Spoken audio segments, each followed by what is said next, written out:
creo que las dos cosas son ciertas. Yo como paciente o como enfermo, sobre todo un problema complejo que nunca me acaban de resolver, a cualquiera nos pasa, pues le vamos buscando y oímos de otra posibilidad y la exploramos.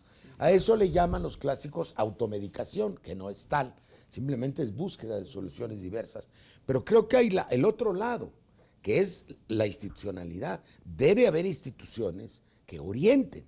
No solamente yo me lanzo a la búsqueda, hay mucho de la conversación, de que me dijeron, de que supimos que en tal lugar. Y ahí sí se presta a que se vaya a falsas soluciones. ¿Qué piensas de esto? Bueno, la medicina tradicional también tiene, como hemos sabido por toda la información que nos llega, congresos en donde establecen normas y siguen reglas dentro de lo que es la medicina tradicional. Y tiene sus congresos de brujos y de hierberos.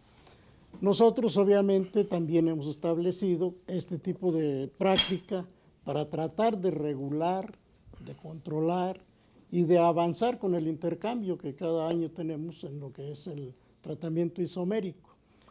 En nuestra profesión se hace a través de protocolos.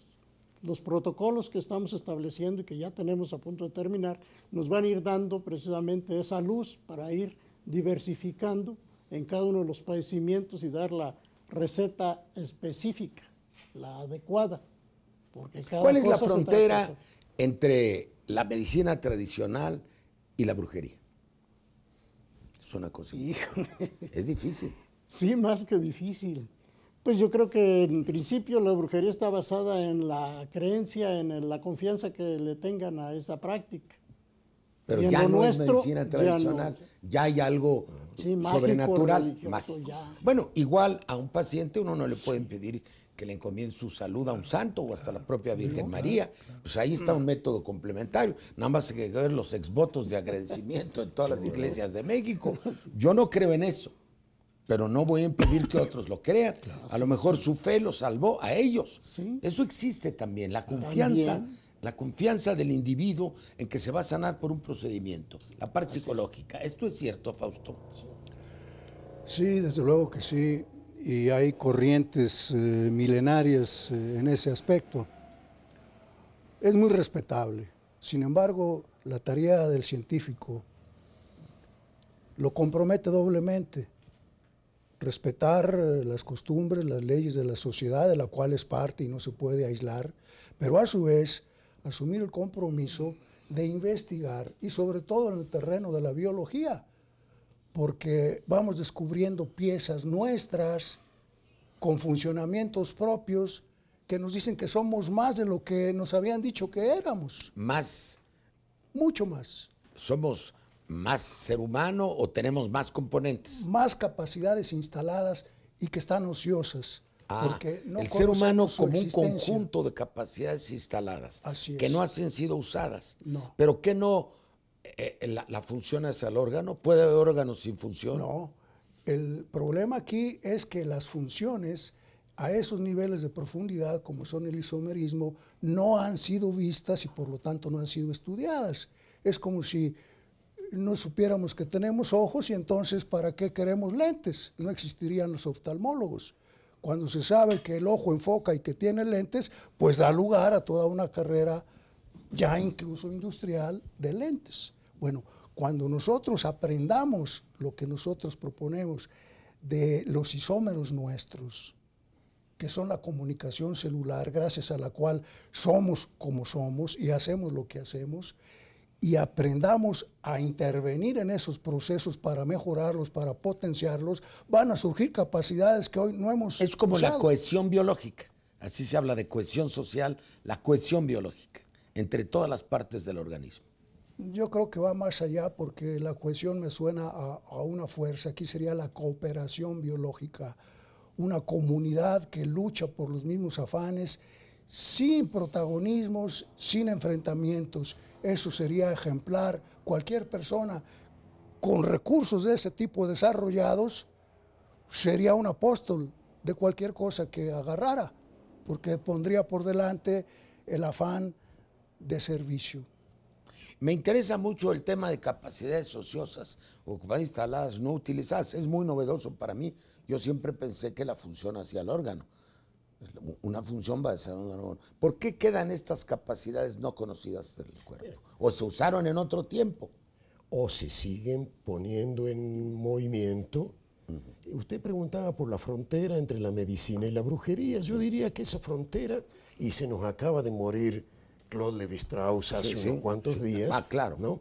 El gran teórico de la eficacia simbólica, ¿no? Digamos, en buena medida. Para la gente, ¿qué es la eficacia simbólica? La eficacia simbólica es un conjunto psíquico, social, físico, que se pone en acción, ¿verdad? Y que moviliza ante un determinado hecho social y que moviliza justamente parte de estas potencialidades. Doy un ejemplo, sobre todo a los médicos alópatas que no les gusta que le hablen de los sistemas de creencias, ¿no? Si yo voy a un consultorio del médico, un médico alópata, y detrás de él tiene la foto del título, que lo acredita como tal, y 20 los diplomas de Harvard, Johns Hopkins, etc. Una de dos. O es un ególatra absoluto, no es eso, o me está mandando un mensaje de eficacia simbólica diciéndome, confía en mí porque yo sé y esto lo atestigua. En el acto médico hay una enorme cantidad de estos componentes que se ponen en juego. Pero también tiene que ver con la paga. También tiene que ver con la paga. Pero, y también para uno, tiene que cuando ver, sale, dice, secretaria, fueron 1.200 pesos, bueno, son 11 títulos, ¿no? Claro, pero por De a 100 ejemplo, por título. el hecho de que todas las medicinas del mundo, ¿sí?, tengan estos componentes más o menos expresos, más o menos disimulados, de eficacia simbólica.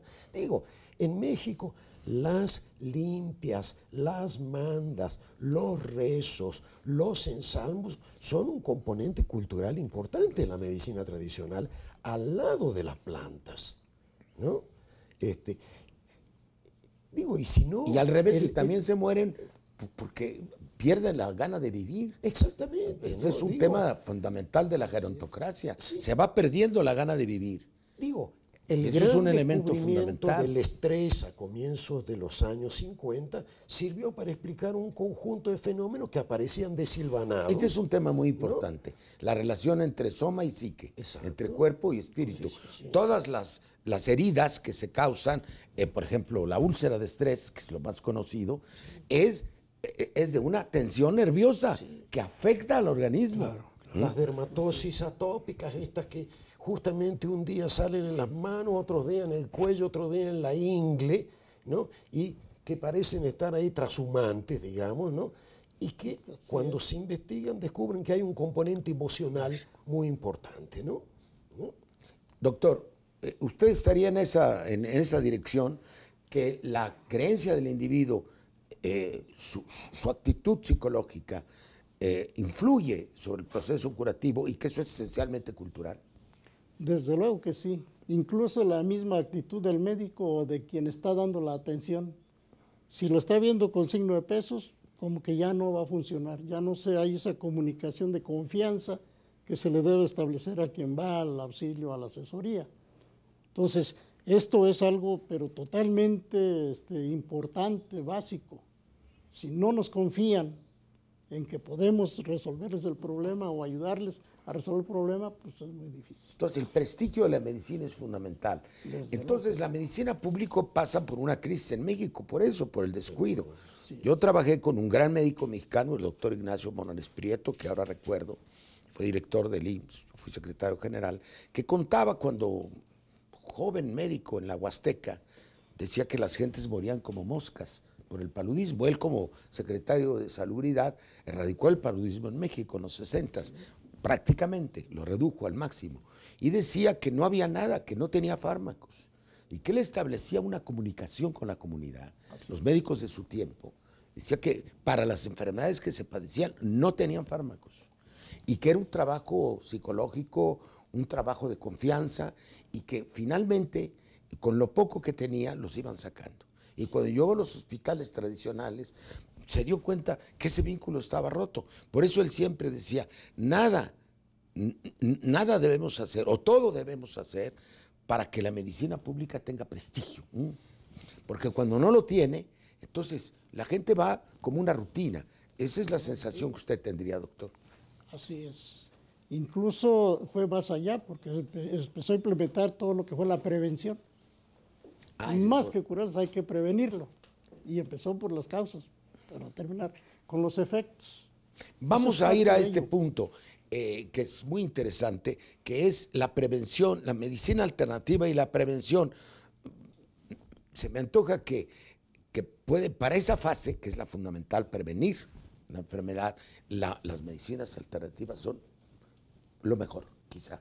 Es algo que se me... Un instrumento más. Un instrumento importante en la fase de prevención de la enfermedad, aparte de la fase curativa. Vámonos a otro bloque.